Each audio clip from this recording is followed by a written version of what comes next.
Okay, Chair, I believe we're live on YouTube now. Okay, thank you, Paul, and good evening, members and colleagues. Welcome to the meeting of the West Northamptonshire Shadow Executive. First item is apologies for non-attendance. Paul? No apologies received, Chair. Item 2, notifications to address... Sorry, could I register apologies for Councillor Phil Lerrett, please? Sorry, I should have asked. Is there any others? Okay. Oh, can we put apologies for Rebecca Breeze as well? She is on holiday.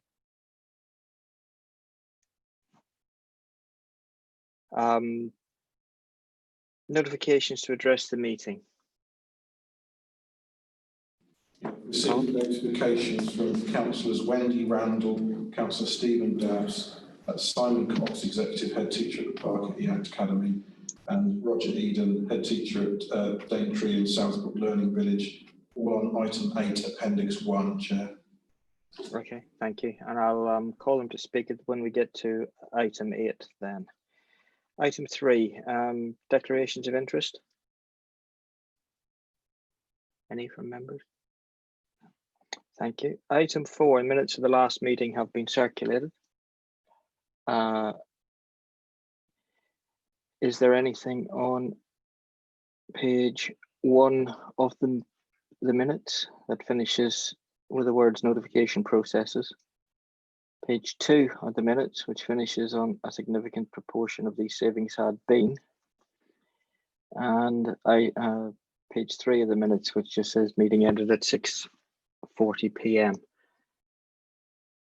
So are we happy to approve those minutes as a correct and true record? Agreed. Thank you. I will sign them however we sign them in this virtual world, Paul, maybe at some point later. Item 5, announcements from the chairman. I don't have any announcements at this stage.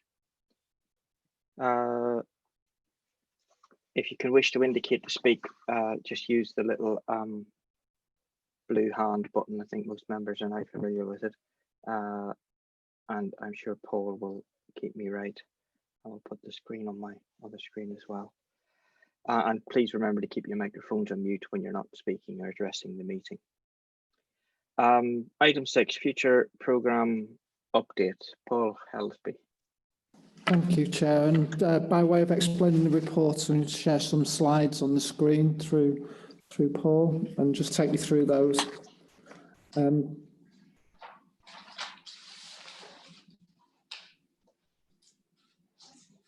I lost them, Paul? Right. So if you could go to the third one, please, Paul. Thank you.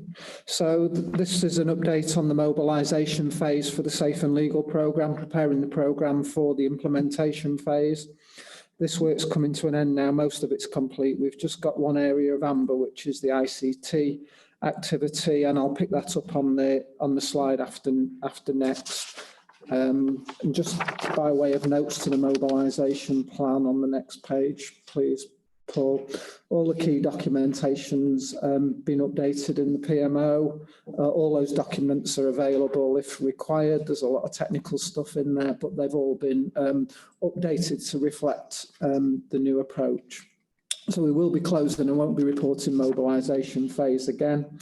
And then we're focusing now on the implementation phase pending the approval of the blueprints, which we'll be bringing in August. I'll say a little bit more about those later on. The critical path work is now being validated across each of the programmes. That's pretty much 99% complete. So we have a critical path to land the new authority for vesting day, and within that covers each of the requirements for every single service area where relevant to that service area. And just also to mention that whilst we've been preparing to mobilise the new programme, we've not stopped engagement with the trade unions, and through Martin and Marie, we've been working closely with the trade unions on behalf of the programme and really defining the approach and the legal requirements of the transfer of staff and just most importantly, I suppose, recognising the important role that the trade unions play and will play through the implementation phase.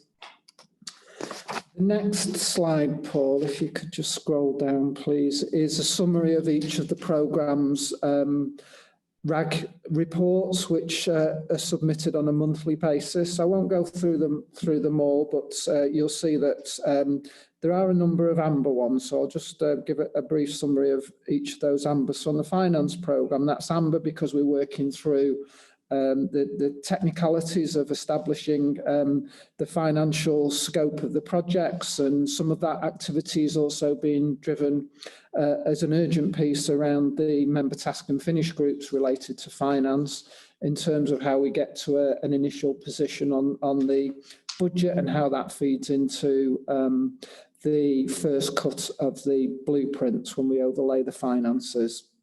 So that's priority work. It's coming together, and we expect to have that up and running with the project plans around all those activities pretty much complete within the next couple of weeks.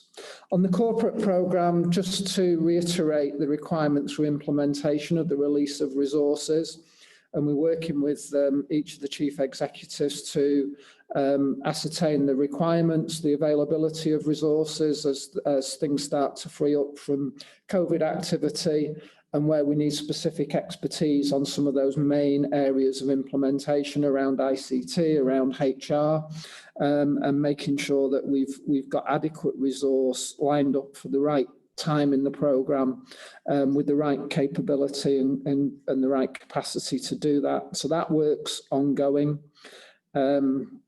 And obviously we need to look at that in relation to the overall budget and where we have shortfalls and what we may need to do to make sure we've got sufficient implementation capacity. On the children's one, that's amber mainly because there is very little slippage in the trust programme. We are aiming, as you know, to go live with the Children's Trust on the 1st of November. There is very little margin of error, so it's not without risk, but we do have a critical path that shows it's possible. And within that, we've also got the elements of improvement and transformation in there. And there has been some slippage in terms of the financial delivery of savings related to COVID, and where that is really delay rather than non-delivery, and we'll be evaluating the impact of that. And you'll hear a report from Audra, which is quite positive overall later on. In terms of ICT, I just mentioned we were reporting red status for the ICT programme about a month ago. There's a lot of remediation work been underway since then. It's still in amber status, but I can report that many of those issues have been resolved. And there is one or two minor things now just to make sure that we've got complete sight and oversight of how we will land all the ICT, the 4 main systems that need to be in place, as well as the supporting systems in each of the services. So that's an overview of all the reports that are produced on a monthly basis by each of the programmes through their programme boards. Just an update, moving on to the next couple of slides. I won't, you've got that information. That this is really just a pitch, I suppose, for engagement. So through your organisations, we need to make sure we've got more change champions. So there's just a role description there, and encourage anyone that can support us in ensuring and talking to staff in the organisations about what being a change champion means and how rewarding it can be. And on the next slide is a breakdown of where we are at the moment. It is moving, we are increasing the numbers. Overall, we've got over 300 change champions. On the right-hand side, it gives you a breakdown by each of the councils. And on the left-hand side, that's a breakdown of each of the service areas where those change champions are based. And what we need to ensure that we're doing and we're on with is, from a service by service basis, making sure we've got good representation from the front line of those services. So it really is frontline colleagues that we want to encourage to join us on that change journey and become a change champion and be actively involved in the programme. And there's a lot of activity at the moment going on to support them and ensure that they're re-engaged now. So that was one of the key parts of re-engaging with change champions after the pause for COVID and all the work that those people have been doing in other areas. And now we're beginning now to bring those back online and get them back involved in the programme, which is critical. And some of those things that they've been working on, change managers as well as change champions. So we're piloting, first of all, MS365 within the change manager group, and we are looking at particularly supporting adults. As I'm sure you're aware, we're looking to do an early soft split of adult social care from October, so that we'll work in a way that represents what that service would look like, split into the north and the west from October. And we'll also be running alongside that the finances, so we'll be able to see the finances and how they pan out when they are split in that soft way, and would help us to identify early whether there might be any issues of stranded costs through that.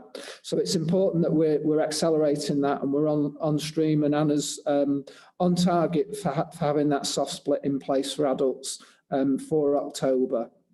And as you know, that much of the transformation activity, which is really positive, really exciting, is happening in that area. So that's where a lot of the change management activity is focused on that for the time being. And we're also supporting the full rollout plans of MS365. So whilst MS365 is fairly straightforward to implement, we need to ensure that colleagues can use that system effectively, and we can maximise the benefits of that as we move forward.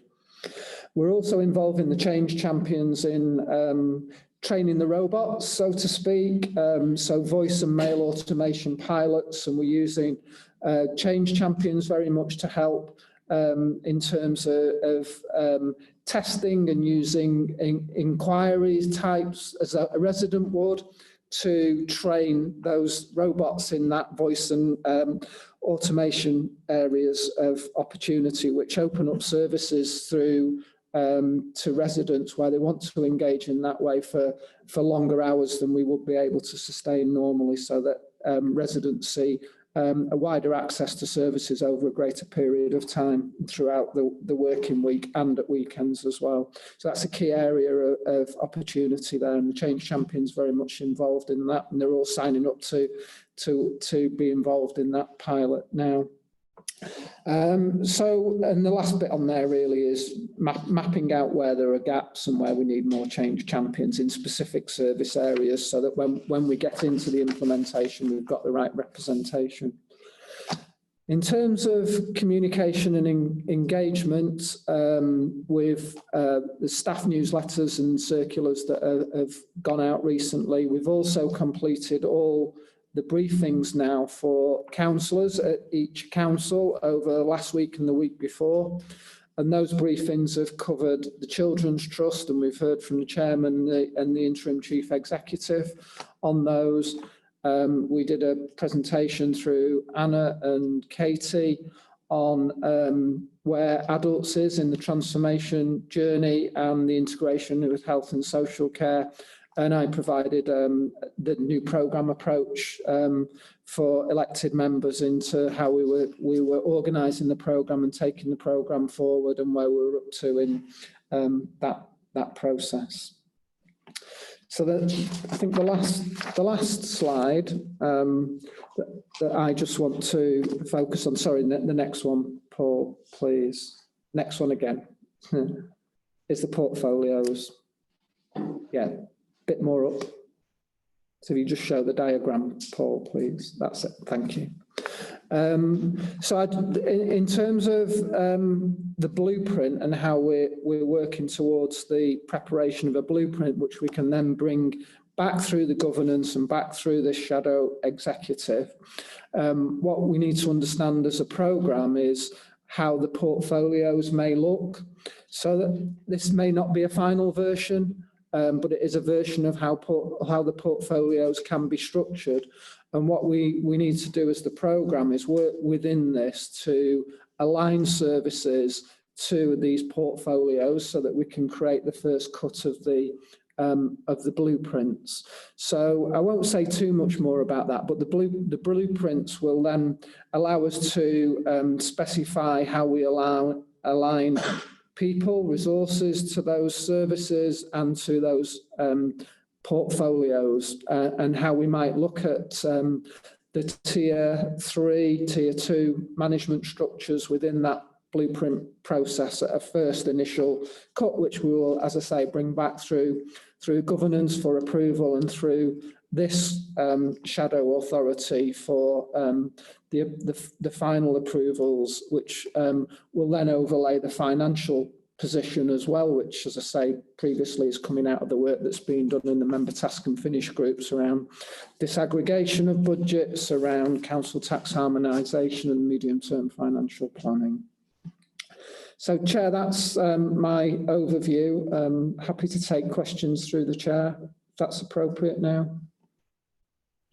Okay, do any of the non-members of the executive have any questions?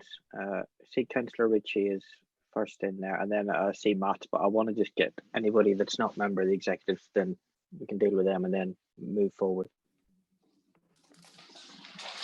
Yeah, thank you for that, Chair. I just wanted to comment, firstly, on the programme of Change Champions. I'm slightly surprised that we don't have more people wanting to be Change Champions. If I were a member of staff, I would really be bursting to try to be one. Because if they look forward to a period in which there's going to be uncertainties around jobs, I would simply want to be a Change Champion so that I've got a few more points in my scorecard before the going gets rough. However, the other aspect of our relationship with staff is the contractual one. From what is you said and what is reported under communications and engagement on the document, there seems to be certain satisfaction with the way in which relationships and negotiations with the trade unions are going.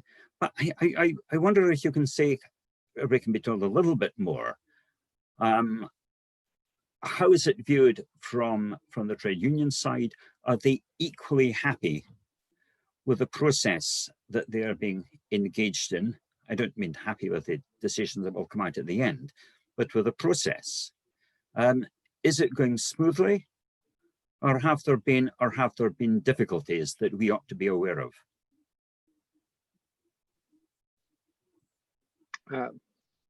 Paul, can you answer some of that? If not, we might need to get a written answer from Martin Cox. But Yeah, sure.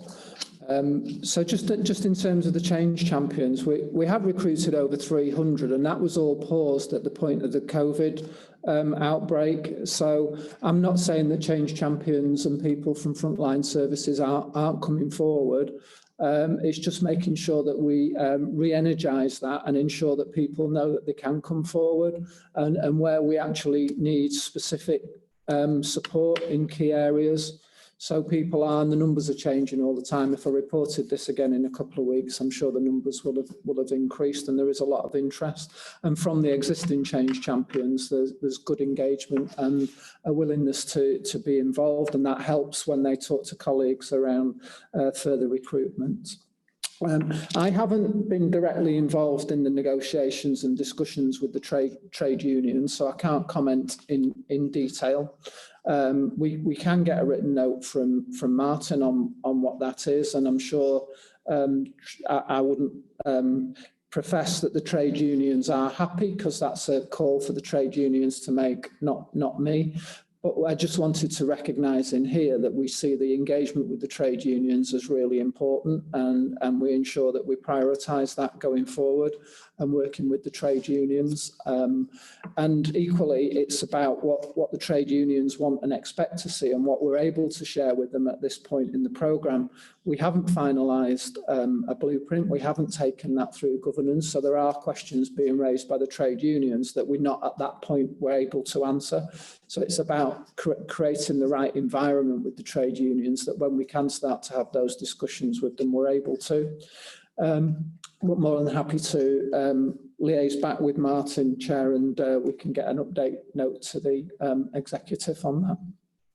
Thank you. George, have you been involved in any trade union discussions as interim chief executive?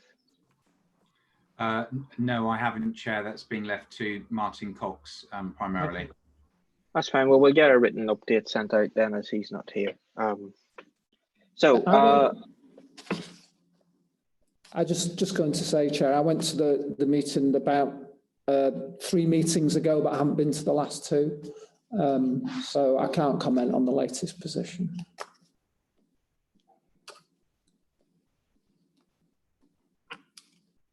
Okay. Matt.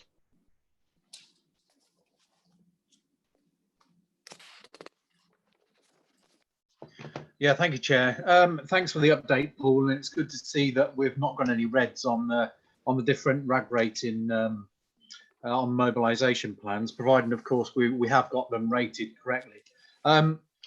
My question was basically going back pre-COVID, we were talking about getting a peer review done, which I think seemed to morph into a bit of a touch point with MHCLG, which I recall was suggested around July. I just wondered if you could let us know where that is and if there's anything still planned.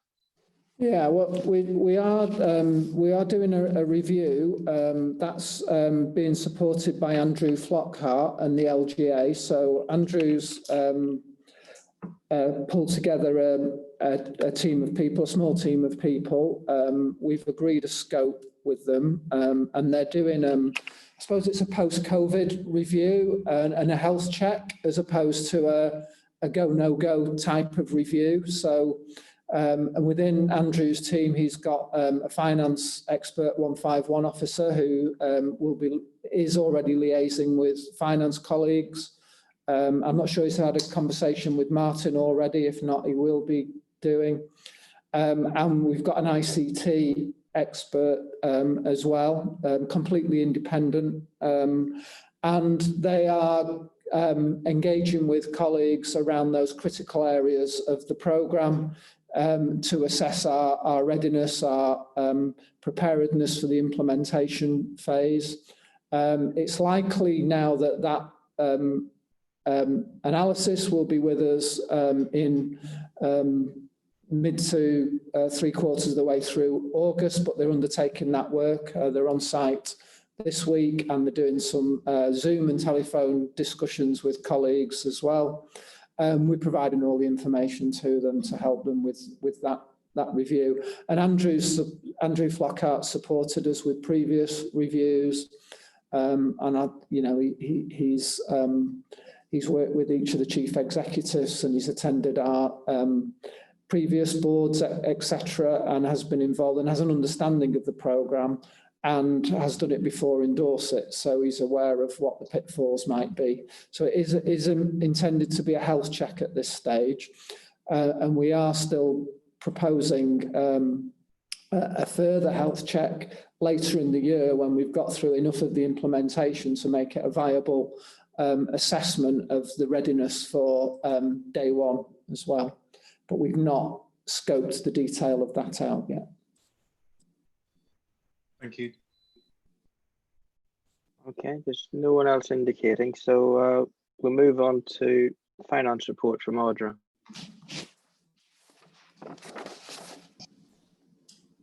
Good evening, members.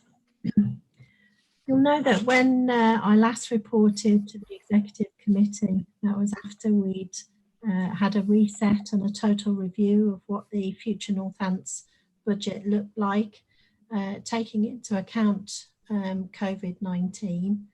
and the 53 million investment that was set, with the savings in that should produce of around 85 million pounds. And that from that we would start reporting an outturn position on a monthly basis, hopefully. And this is the first in that series. And as it's the first, and that we've not long sort of reset the budget, you'd expect not many changes to have taken place. But we are actually in a dynamic environment still, and whilst there's an awful lot of work being done, there are lots of caveats within this report in terms of the projections going forward.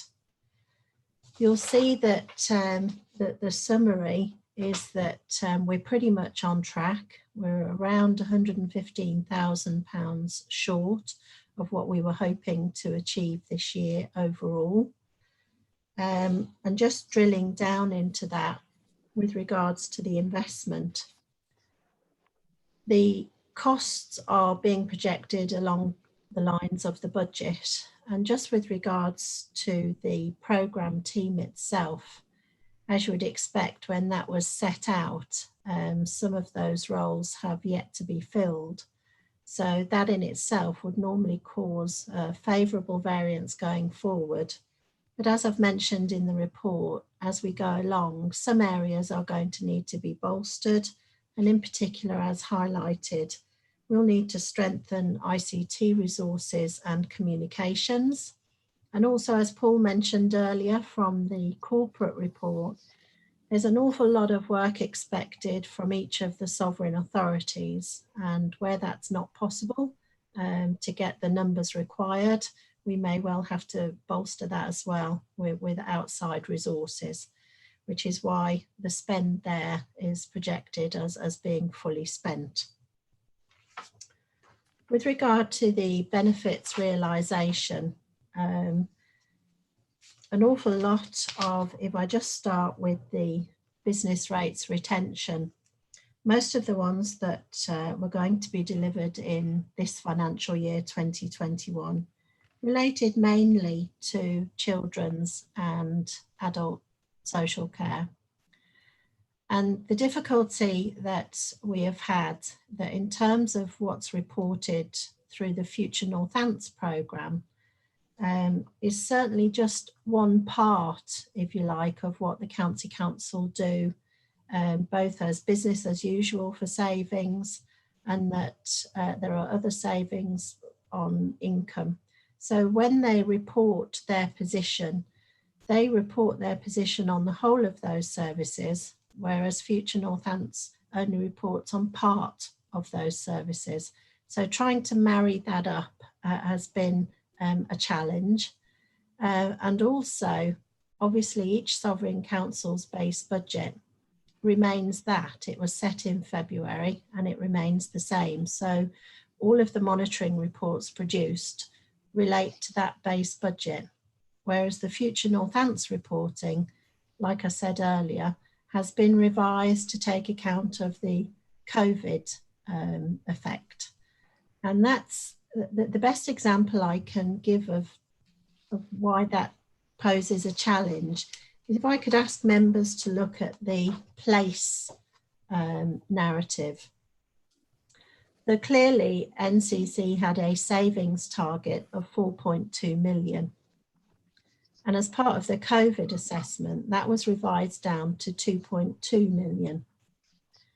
The actual monitoring is showing that they are going to achieve £3.5 million worth of savings, which from a Future Northants reporting is a favourable variance.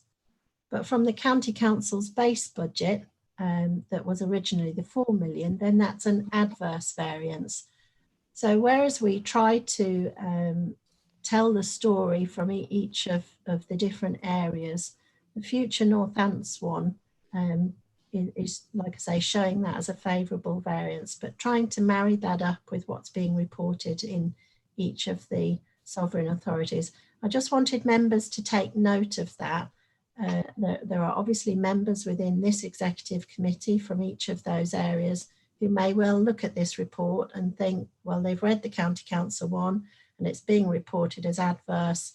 but here's Audra saying it's favourable. So I'm just reminding members that this is after a COVID assessment that we keep abreast of. And that's also why when you look through, what I've done is taken an extract from the County Council with regard to the children's and the adult services. And it is an extract, so you won't be able to just look through the narrative in that and tie it up with the figures in the outturn report for those very reasons that I've just highlighted.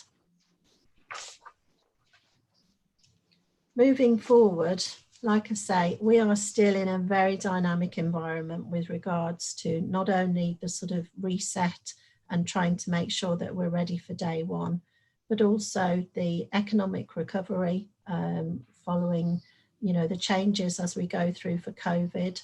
So we will be robustly monitoring this on a monthly basis.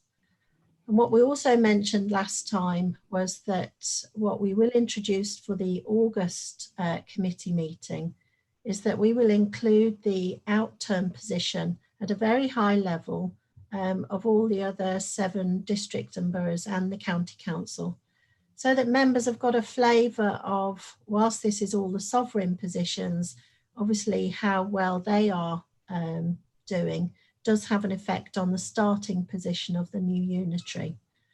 Obviously the sovereign budgets and their outturn positions is for each sovereign council, so it will be brought here for information purposes going forward.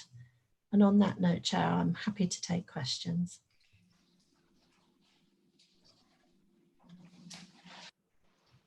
Any questions from Audra?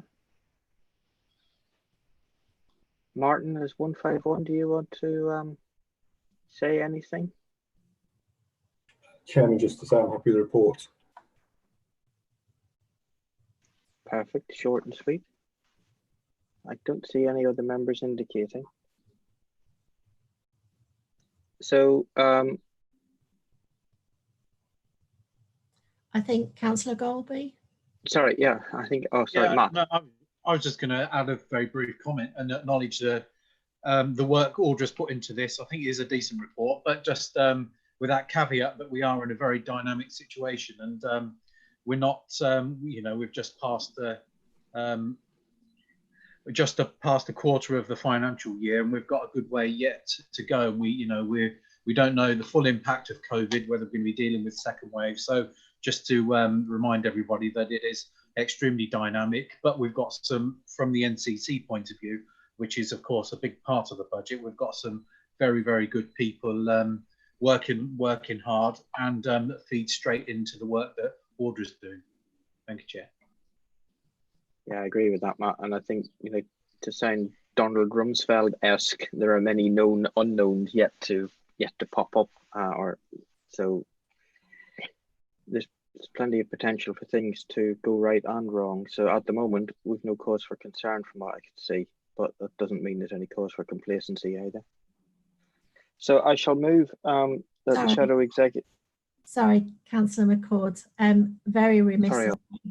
There is really one big element in the report that I meant to highlight. And as you know, members have always challenged me on the £85 million worth of savings, and it really is worth noting in the revised financial forecast that of the 84.448 million, by the time we get to the end of this financial year, we will have delivered nearly £50 million of that.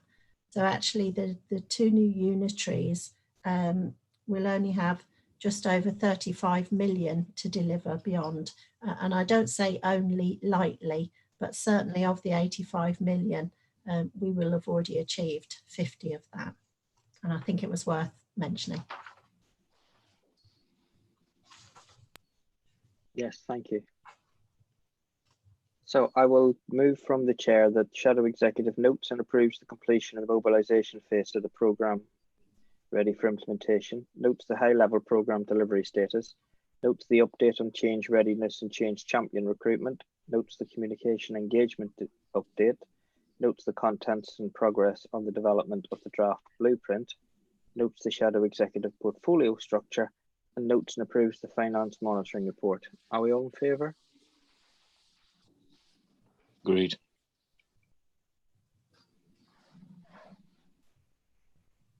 Right, Pinder, do you want to speak? Have a seconder. Oh, a seconder. Sorry, can I have a seconder? Adam? Sorry, we need to then vote again on that. So are we agreed now?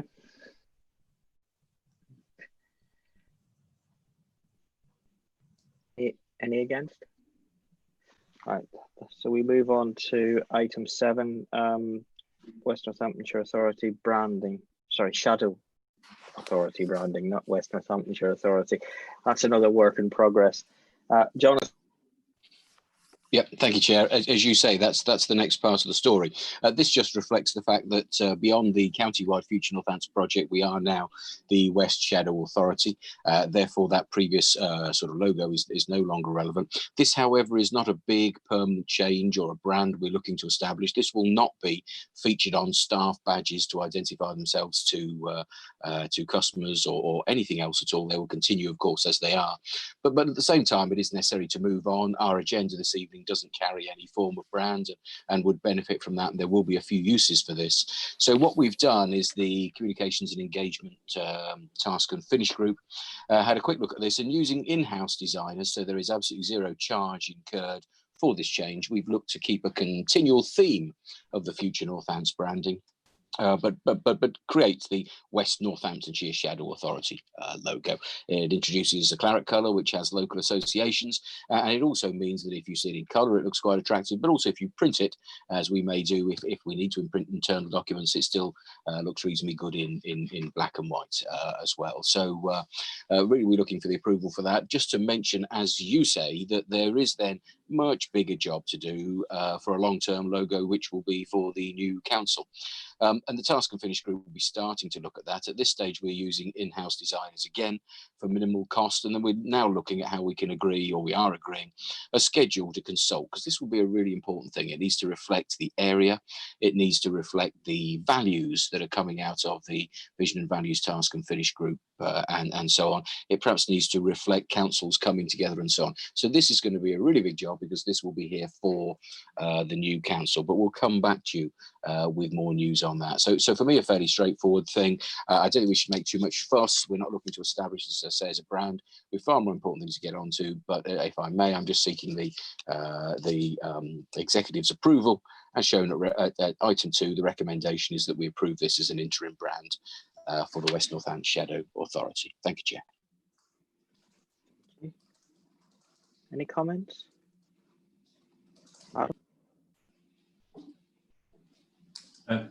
Thank you, Chairman. Yeah, just to say that I entirely agree with Councillor Nunn on the relatively minor nature of this particular point of branding. It's important that we do have a recognisable brand, but I applaud the initiative in keeping this in-house and not incurring any extra expense for the taxpayer. So I think happy to agree with this.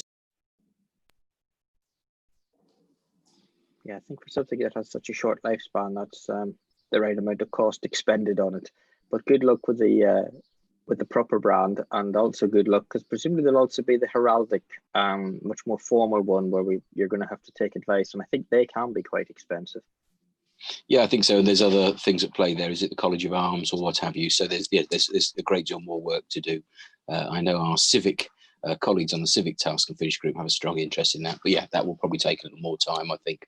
Yeah, we will have enough opinion, I'm sure, including your own, on creating a logo for the council. Thank you, Chair. So I will again move from the chair that recommended the Shadow Authority Shadow Executive approves the interim brand for West Northants as set out in Appendix 1. Can I have a second? Happy to second, Chair. Thank you, if I may. All in favour?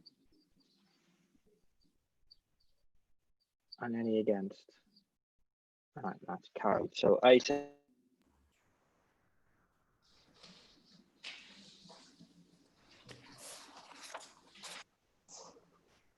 Sorry, Chairman, item 8. So I'll invite George to introduce the report.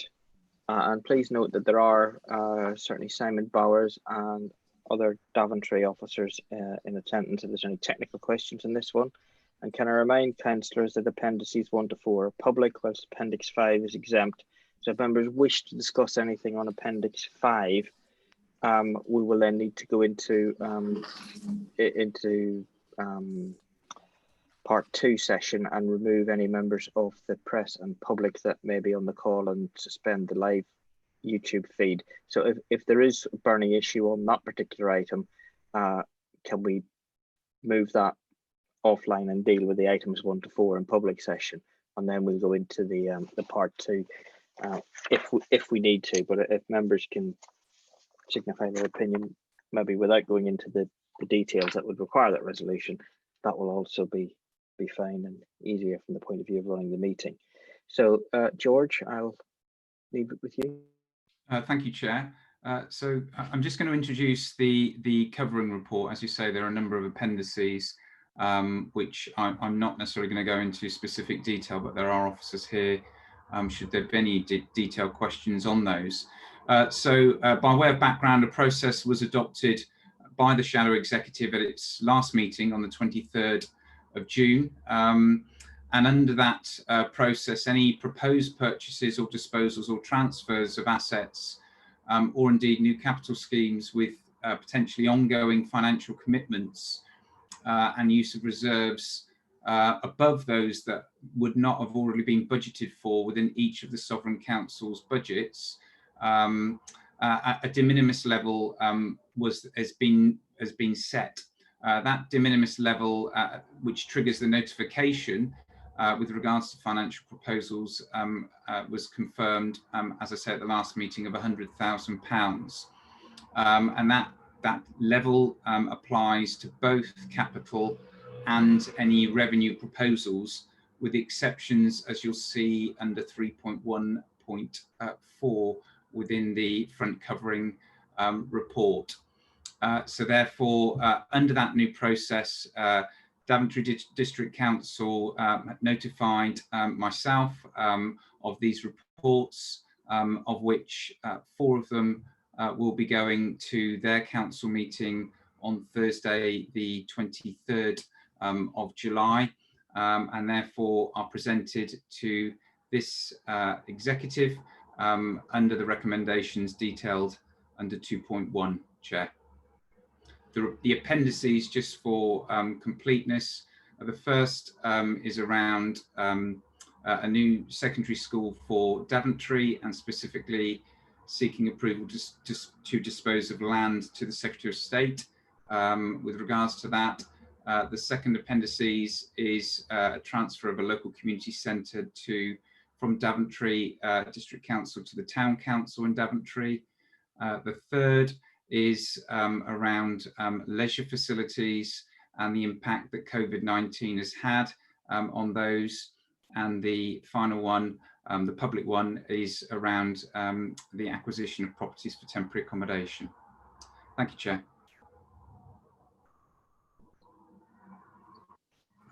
Thank you, George. I'm aware there are a number of members and members of the public that wish to speak on this. So what I propose to do is allow each of those who've registered their interest to speak for 3 minutes, and then we'll have a discussion amongst West Northants Shadow Executive members. And Paul, do you wish to allow in Mr. Cox and Mr. Eden? Yes, Chair, he's in the meeting. Oh, is he there? Yes, he is, Chair. Okay. Mr. Cox, do you wish to start first for 3? Yes, thank you, Chair. As the executive head teacher of the Parker and DSLV school, I'm surprised and disappointed that this free school bid has gathered rapid momentum with little consultation on both need and location, given the bid was initially made in 2016. I believe that there are 2 significant issues that should be debated within the local community: location and educational need. The proposed new building, which could host 1,100 students, is to be built on land at Eastern Way. There are clearly ethical and environmental reasons as to why this is not an appropriate site for such a significant building project.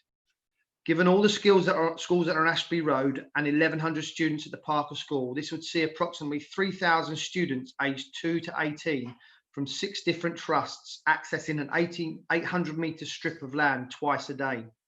This would cause significant traffic problems at key times and will have an impact on the environment, which contradicts Daventry's District Council's plan to reduce the town's carbon footprint. Given the opposition to the placement of the UTC in 2016, I would consider that members of the local community would also consider this location unacceptable. The report shows there are approximately 9,000 young people between 10 and 18 years old in the Daventry district. Many of these will be in primary school and at sixth form college. Given the geography of Daventry and the surrounding villages, there is no evidence to suggest that these students would attend a third school in the town centre, as their villages are often in the catchment of Warwickshire schools, and they are in fact their local schools. Educationally, both schools are predicted to achieve the highest key examination indicators in their history in the summer of 2020. This is due to the excellent support from the National EAC leadership team and a revised leadership model in Daventry, as well as a change of culture in both schools. DSLV and Ofsted are Ofsted good category, and the Parker has a very positive Section 8 inspection in January 2020. Across both schools, fixed term exclusions have dropped significantly, and the Parker have not had a fixed term exclusion since March 2019. Neither school a permanent exclusion since 2018. There will be a 125% increase in student numbers entering both academies this September, and this is a clear indication that the local community have faith in the leadership of our schools, and that with a new leadership model, we believe that we will continue to enhance our reputation and performance moving forward. There will be 30% increase in students taking A-levels at the Daventry Sixth Form in September 2020, and over 90% of students have left this year accepting a university place, 84%, or an apprenticeship, 9%. The statistics fail to show that a new school is needed in this location at the recent Daventry District Council meeting. EACT are not opposed to a third school in Daventry if there is a proven need. However, we believe that this location is not appropriate and will disadvantage our current students. Thank you very much. Thank you, Mr. Cox. And Roger Eden.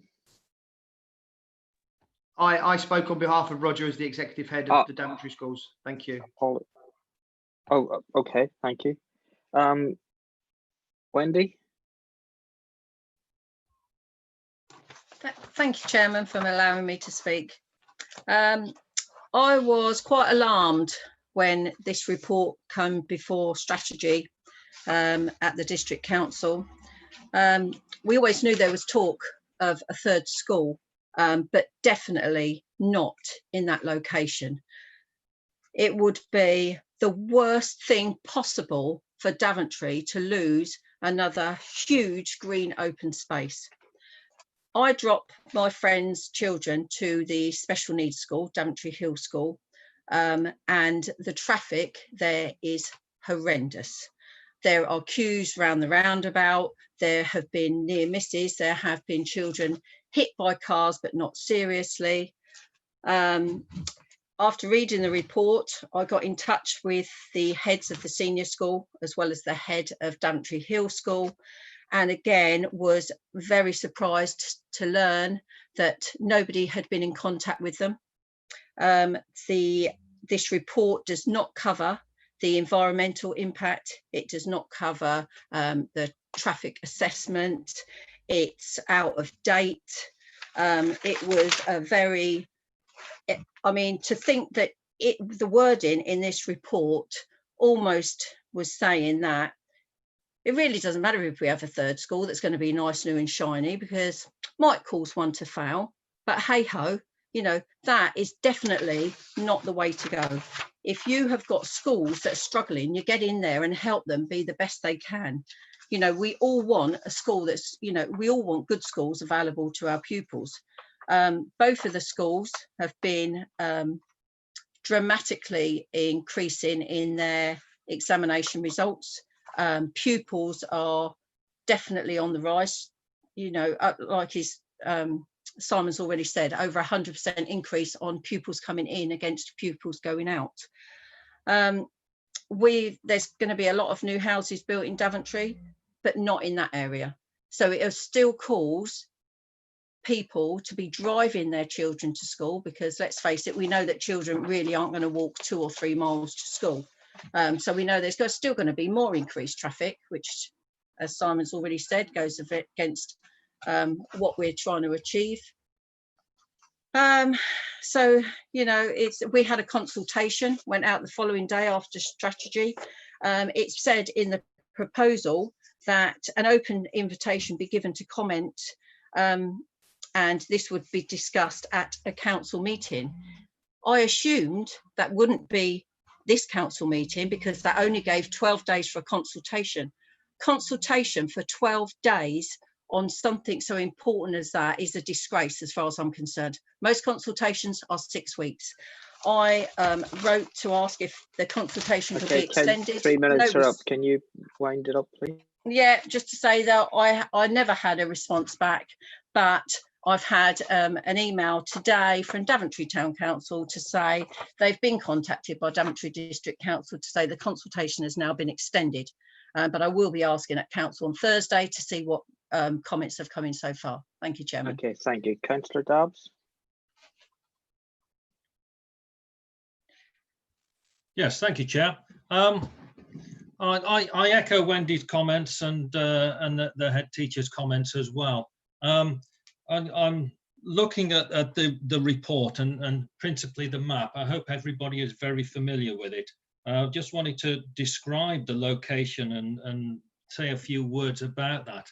I actually live on Ashby Road, so I actually live opposite, literally opposite the former UTC site, which is now Parker's Sixth Form Centre.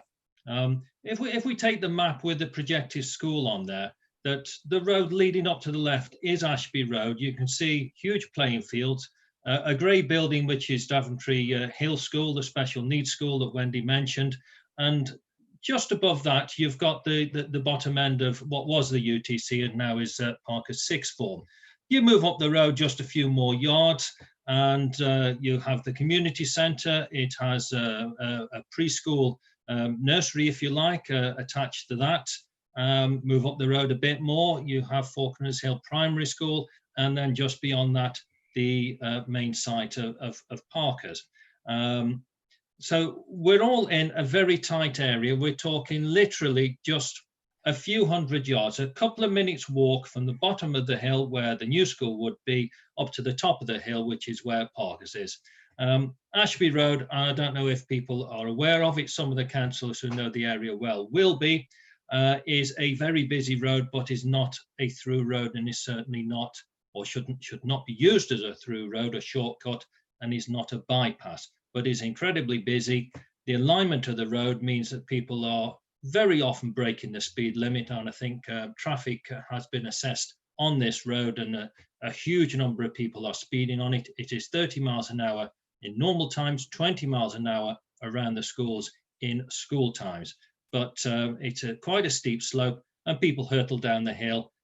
There is a zebra crossing towards the bottom, and I've evidenced it myself that people find it very difficult to stop in time without knocking people over, and I'm surprised there aren't more accidents. So we've got several school sites already. I think if we go back to the UTC, that was rushed in on council-owned land, and it seems to me that we're doing exactly the same again. Here's an opportunity to get some money, and we're going to rush it in. So 30 seconds. How many? 21. Okay. The road at the bottom of the proposed school is a bypass, 40 miles an hour. You're not going to have people going in and out of there safely at peak times without affecting the traffic and it being incredibly dangerous. It's a wrong location. Many people I've spoken to are totally against this and liken it to the daft decisions that we had to put the canal in, and also even goes back as far as closing the outdoor pool, which surprisingly still rankles with the population here. And the council is held in low esteem by the populace for those sorts of decisions. And this is one of those decisions. Thank you, Chair. Thank you. Fiona Baker, I know she wished to speak. Fiona. Thank you, Mr. Chairman. I just wanted to speak to you in my role of lead member for the Children's and Education Service at the County Council. And we do recognise Daventry District Council's aspirations to improve the education standards for their children. However, we are very nervous about destabilising the two schools that we have currently. Those schools have made enormous strides in improving their education. And we now currently have, I think, 70% capacity in the Parker School and 50% in the other school. And the County Council are supporting them in order to raise their standards and improve their offer. I've had a discussion with the team today, and they do feel that a new school will be needed in Daventry over the next 3 to 5 years. We are expecting another 5,000 houses to be built in an area of Daventry, but we do feel that this school would perhaps be better located in that area rather than in the middle of town. But we are very open at the Education Authority at the moment to have discussions with Daventry to see where we can work together on this issue. Thank you. Thank you, Fiona. Before I ask members to discuss, does Simon Bowers want to add anything of factual nature? Chairman, thank you. I think I'll keep my comments brief. The report, I think, largely speaks for itself, although I assume in the context of this meeting, the point is essentially whether what Daventry is considering would in any way prejudice the interests of the future West Northants Council, rather than necessarily debating the pros and cons of local planning issues. I think in terms of the need for the school, the simple position Daventry has taken is Daventry is not building the school, Daventry is not proposing to run the school, Daventry is simply responding to a request from the Secretary of State for Education, who believes the school is required. And the proposal taken by Daventry Strategy Group, heading towards council, albeit not this council now, it is that request should be acceded to. In terms of the population numbers, the report sets out the number of young people who might reasonably be expected to be educated in Daventry if all else was equal, and a lot of them currently are not. I think that's not in dispute. I should also say the report's quite clear that there is no criticism either of EACT or of the heads or of the effort that has been made in the other schools. This is about providing another option for people.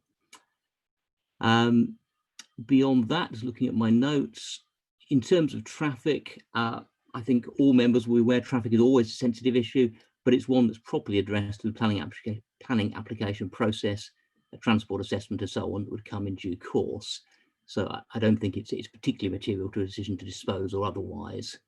And that's probably all I need to say. I have had a chat with county colleagues this morning about this. The site that was proposed in the northeast Daventry Sue is it's less than a kilometre, less than 1,000 metres from this site, because the northeast Sue comes right in to the town centre. So whether you have it on the northeast Sue or in the town centre makes little practical difference in terms of how people travel.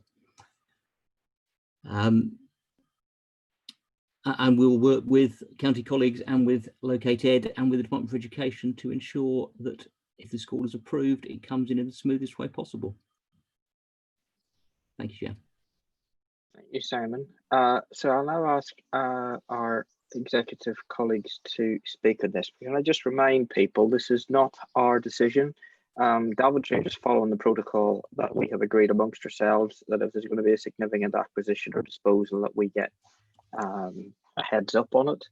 All of the planning issues that have been raised are still, for the time being at least, with the Sovereign Council if a planning application comes around, and the Sovereign Council, both in terms of planning and in terms of land acquisition or disposal, is Daventry.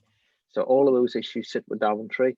All we can sort of do is give an indication as to whether we are broadly supportive of them or whether we wish to say maybe you should think again, as that might have implications for us as West Northants going forward. So I see Richard and Adam are both indicating to speak, so we might as well keep it in Daventry for the time being.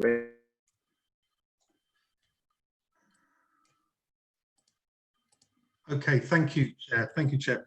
I do need to not declare an interest, but I am leader of Daventry District Council. I'm also chair of the strategy group that recommended this proposal to full council. There was a call-in, and the call-in means that we will now anticipate the matter going before full council on the 8th of October, just so that people listening on YouTube understand where my motives are. First of all, this has been on the Department of Education's radar for a while. I am surprised to the comments from Councillor Baker that the government, the Department of Education, have said that this school is needed, and they have worked with DDC to find a location.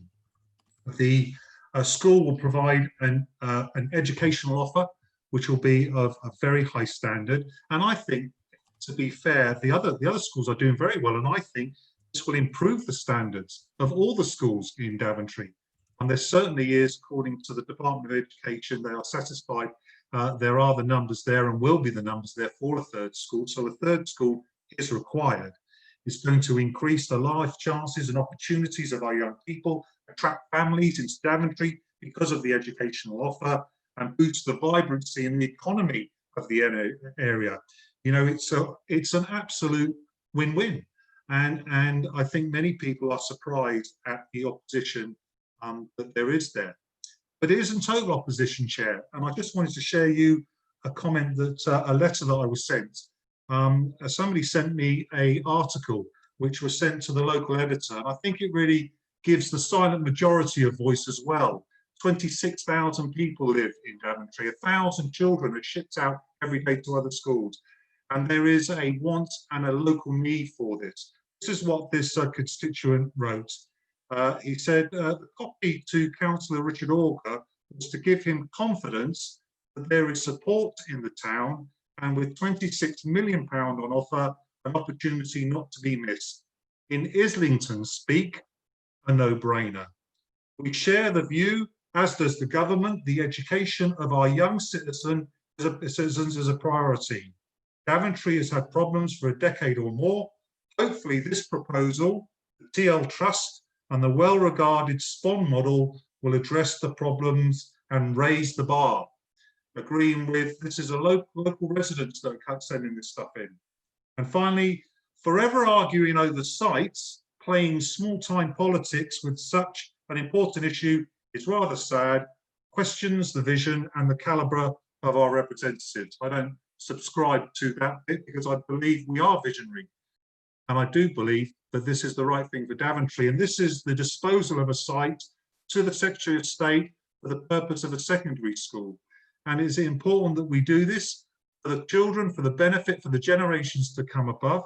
It is needed. And with regard to the site, well, wherever we put a school, there will be opposition. That is the very nature of building. The NIMBYs of the world will always be there, and for valid reasons. But it doesn't mean we shouldn't do the right thing. And this, Chair, I believe, is the right thing for generations to come in Daventry. Thank you for the time to speak. Thank you, Adam. Thank you, Chairman. Yeah, absolutely in full agreement with Councillor Auger's sentiments on this. Addressing the key point at the meeting tonight, this is about an asset disposal and whether that asset disposal would in any way prejudice the future interests of West Northamptonshire Council. I think the papers before us, especially on page 44, make it entirely clear that there are protections within the proposed asset disposal process, which will ensure that should the school not end up being built, then that asset will transfer back into local authority ownership. So effectively, the interests of West Northamptonshire Council are protected.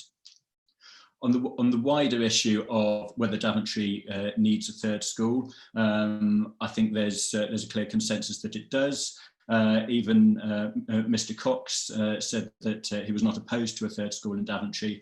I mean, I was delighted to hear from him, and especially delighted to hear that the two current schools, secondary schools in Daventry, are continuing their improvement. That's extremely welcome news. We hope that that will be the case long into the future. And the presence of a third school in Daventry should in no way hinder their continued progress. Ideally, what we'd like to see is 3 exceptional secondary schools in the town of Daventry to give young people and their families a true, valid, high-quality choice in terms of their education. We do lose over 1,000 children to schools elsewhere in the country from Daventry. That's simply not a tenable position moving forward. We want to keep those young people enjoying their education in the town of Daventry. And this school will help us to do that. This is an offer of over £26 million of investment in the town, in what will be one of the key urban centres of the new West Northamptonshire Council. And there have been many, in some ways, valid concerns expressed by members, but nearly all of them are concerns that will be addressed through the planning process. This is not a planning committee meeting tonight. Highways concerns, environmental concerns will be duly considered, will be given their proper airing in the fullness of time. But we're here tonight to consider the disposal of the asset. And for me, we have the necessary protections in place. We should welcome this development, and we should proceed with full confidence and with our full support for the plans in front of us. So I do, just as I conclude, Mr. Chairman, I do just need to confirm that I am a member of the strategy group at Daventry as deputy leader of the council. And whilst I abstained on the vote at strategy group, I've since obtained the necessary assurances from officers and colleagues to ensure that this project has my full support. Thank you. Matt and then Jonathan. Yeah, thanks, Chair. Okay, this is a very complex local issue for Daventry, isn't it? With and it's a very emotive subject. So I think Adam hit it quite well there in terms of why we're looking at this tonight, and it's because we've got a process around asset disposal, and I think that's what we should be considering ourselves. Considering ourselves with what we're concerning this evening. So, in terms of the school, I fully endorse the will of the district council, Daventry District Council, to raise the aspirations of education in and around Daventry, and I'm very familiar with the issues there, as I held the role that Councillor Baker had previously, and I worked very closely with Chris Miller to try and recognise what the issues were and try and do something about it. And I think we do need to recognise how hard the 2 schools have worked to try and improve the outcomes for the children, which is absolutely critical for the future viability of Daventry, which will have a big effect on us in West Northants. But I think the point we're going back to here, I think this is a Daventry issue, and it does need to be worked through with the likes of the Department for Education. If they ask the District Council to provide a site, that process is something that needs to be gone through. But my only real concern is if there is an issue with one of the schools becoming unviable, what happens with the children there? But as far as I'm concerned, I think we need to congratulate the District Council in terms of wanting to improve the outcomes, and I'm very supportive to that end. But in terms of my role on this committee this evening, it's about the asset disposal and whether or not we can go along with that as a part of this process. And I don't really have an issue as far as that is concerned this evening. Thank you. Thank you, Jonathan. I mean, largely points made by the last 2 speakers. Each council remains sovereign until the new council comes in. Our role is to ensure we're not disadvantaged in any way by one council doing something that might be perceived as a reckless thing or something like that. That's as far as we go. I feel, hear the concerns. I'm in no position to make a judgment on the educational needs, and we don't have that information. That's not our role. Thank you, Chair. Anyone else wish to speak from the executive? Okay. The other 4 items on there: the Daventry Local Community Centres, the leisure facilities COVID-19 situation, the provision of temporary accommodation, and the exempt report proposed purchase of property for temporary accommodation. Are there any burning issues or things that people wish to tell us on those ones? Are they relatively uncontroversial? Simon, Ian, do you want to say anything on that? Chairman, I think the other reports are very straightforward. I think there's a real need for the temporary accommodation that we are proposing, and this is a way of dealing with it. And of course, West Northamptonshire ultimately will inherit the asset that we're purchasing. Yeah. So it's not as if it's money that we'll never see recycled if it needs to be recycled. So I fully endorse what's been written in the report. I think that it makes real good economic sense to do what we're proposing. Okay, any other speakers? Adam? Thank you for letting me speak again, Chairman. Yeah, I think the only one that may just raise the interest of committee members is potentially the disposal of the local community centres. Now, that has to be agreed with Daventry Town Council. I still consider it to be thoroughly uncontroversial because, in my opinion, the Town Council would be the right body to manage those centres and to inherit them post-vesting day for West Northamptonshire Council.